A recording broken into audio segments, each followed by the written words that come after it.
hindi maaaring yung katwiran mo, wala ka nang magagawa. Yung katwiran din na, paano anong paggagawin namin? Ay, hindi na namin problema yon, hindi problema ng petitioner yon.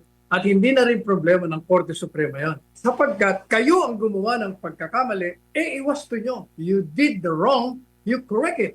Yan din ang sinasabi ngayon ng Court of Appeals ng Korte Suprema. Gawin nyo sapagkat nagkamali kayo ang gumawa ng mali, iwasto ninyo. Bigyan mo ng due process, hindi po pwede yan. You're destroying the rule of law, which is the very foundation of democratic institutions. Yan ang sabi ng Korte Suprema.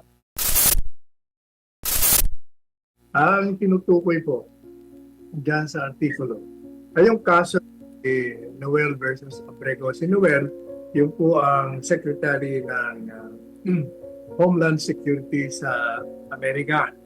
At si Abrego naman, yun yung immigrant na inexpel, inapon sa El Salvador nang hindi sumunod sa immigration laws ng Estados Unidos. Ang ginawa ng Abrego, naghain ng habeas corpus at humihingi ng saklolo sa Korte Suprema na siya ay ibalik sa Estados Unidos sapagkat nilabag ng gobyerno ng pamahalaang Estados Unidos ang due process na tinatawag kung saan binibigyan mo ng pagkakataon ang isang mamamayan na kontrahin ang anumang galaw nito upang ikay tanggalan ng ari-arian, ng kalayaan at ng buhay.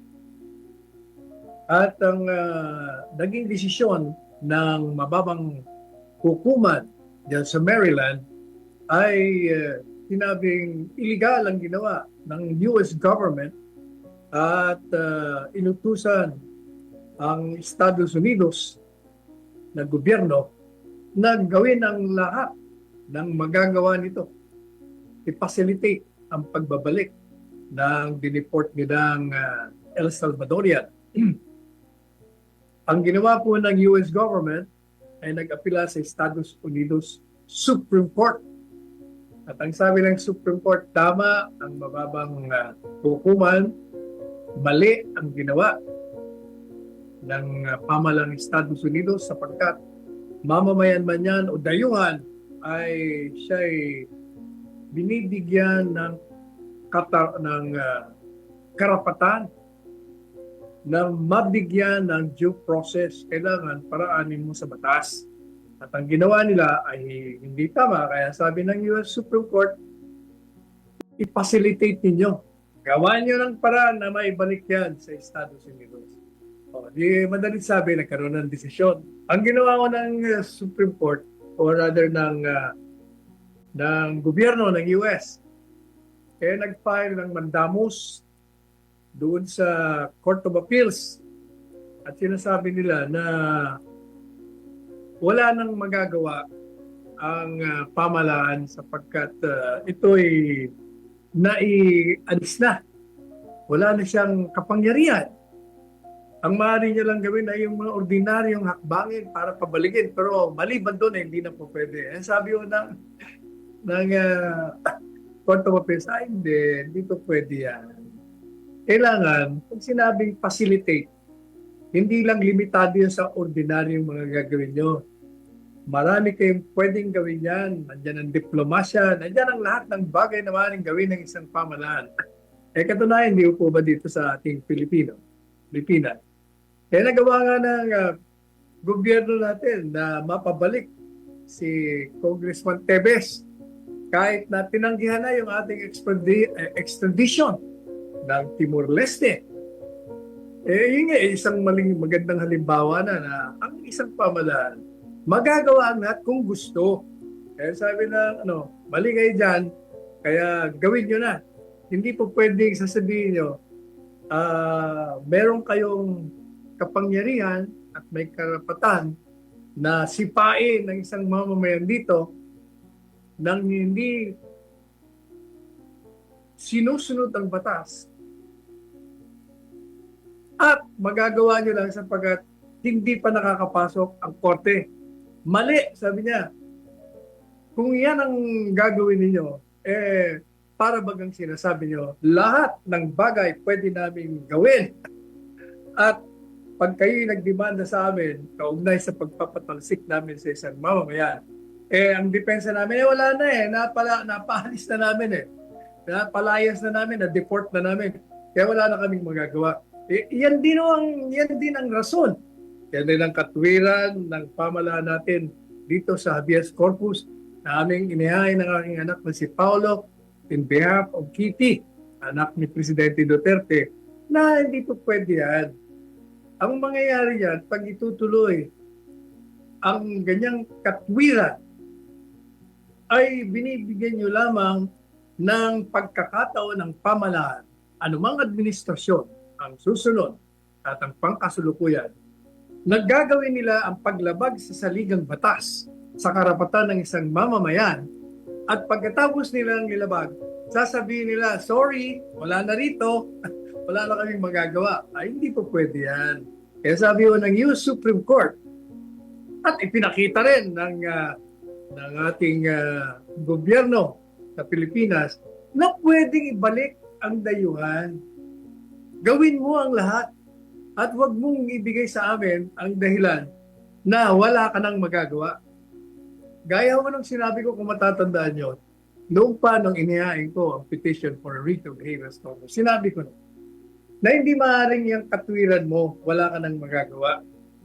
At yung katwiran din na, paano pag gagawin namin? Ay, hindi na namin problema yon, hindi problema ng petitioner yon, at hindi na rin problema ng Korte Suprema yon.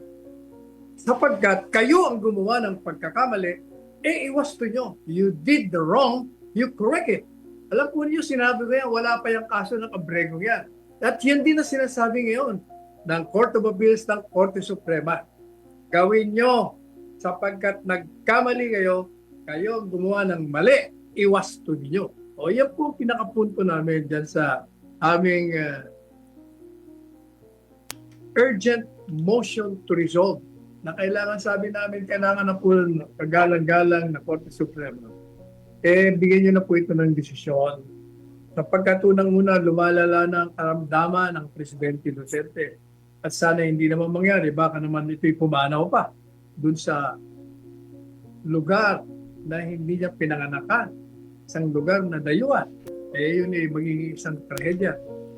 Pangalawa, sabi po namin, kung hindi nyo i-resolve ngayon, baka gawin na naman nila si Bato. Kaya si Senador Bato nagtatago kasi ayaw niyang mangyari yung ginawa kay Presidente Duterte sa kanya, at hindi niyo po masisisi sapagkat pag ang isang batas ay hindi sinusunod at nilalabag nila upang arestuhin ang isang mamamayan, may karapatan ng mamamayan na hindi siya magpahuli sapagkat iligal ang ginagawa.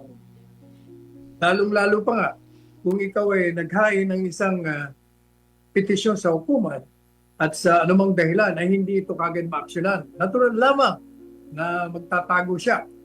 Sabi po namin, pag hindi pa dinesisyon ng hukuman, batas ng hukuman, ang aming petisyon ng habeas corpus, mapapaniwala po ang pamahalaan nito na tama ang ginagawa nila, na yung mga lumabag, dahil ang paniniwala nila ayon sa batas ang ginawa nila, dahil wala pang deklarasyon ng Korte Suprema na illegal, magagawa nila yon. At hindi lamang yan, sabi po namin, gagantimpalaan nyo pa ang gumawa ng mga illegal, kagaya ng ginawa mo kay Torre. Ito'y in-appoint na PNP chief, na isa sa mga implemento ng pag-aresto kay Presidente Duterte. Yang si Rimulya, ginawa pang ombudsman na kasama din sa humuli, nagpahuli kay Presidente Duterte. At pati yan sila kanila, ginawa ring LTO chief. Isa rin sa mga kasapakat sa pag-aaresto, pagdidetini, pagpapatapong kay Presidente Duterte. Sabi po namin, pag hindi niya po ni-resolve yan, mataas na hukuman, kataas-taasang hukuman, mapapaniwala po at mabibigyan lalo ng paniniwala na yung mga lumabag sa batas ay gaganitin pala nila. And more importantly, sabi po namin, pag hindi nyo pa po ni-resolve yan, yung ordinaryong mamamayan, kung ang dating Presidente Duterte nag-hain ng petisyon sa Korte Suprema, ay 8 buwan na naghihintay na wala pang resolution, eh paano na kung ordinaryong tao lamang? Eh, maaaring mapaniwala ang ordinaryong mamamayan. Tama man o mali, na walang remedyo silang magagawa pag sila ay ginawan din ng ganito. Kaya sabi namin sa Korte Suprema, kailangan, gaya ng sinabi ng Korte Suprema ng US, kailangan yung dahilan, yung katwiran na maaari mong labagin ang batas, yung karapatan mong magpatalsik, kahit pa, di ba, sinasabi pa nila doon sa desisyon, na yung daw terorista, sabi ng US government, terorista yung tinapon nila, kahit pa terorista yan, kahit pa kriminal yan, sila rin ay may karapatan na bago mo gawan ng marahas na hakbang na ugnay sa kanilang buhay, sa kanilang kalayaan, sa kanilang kariyerihan, kailangan bigyan mo ng due process. Hindi po pwede yan. Kaya ibalik mo yan. Lahat ng kaparaanan ng batas, lahat sa diplomasya, lahat ng mga hakbangin na pwede mong gawin, ay dalin mo rito. Sapagkat, yung gusto mong mangyari ay sinisira mo ang pinakabuod, pinakapundasyon ng demokratikong pamamaraan ng pamamalakad ng gobyerno. You're destroying the rule of law, which is the very foundation of democratic institutions. Yan ang sabi ng Korte Suprema. Yan po ang ibig sabihin namin doon sa aming petisyon. At yan ang pinaliliwanag ko. Nireprint po natin kung ano yung mga katwiran natin na inihain natin sa Korte Suprema. Ayan.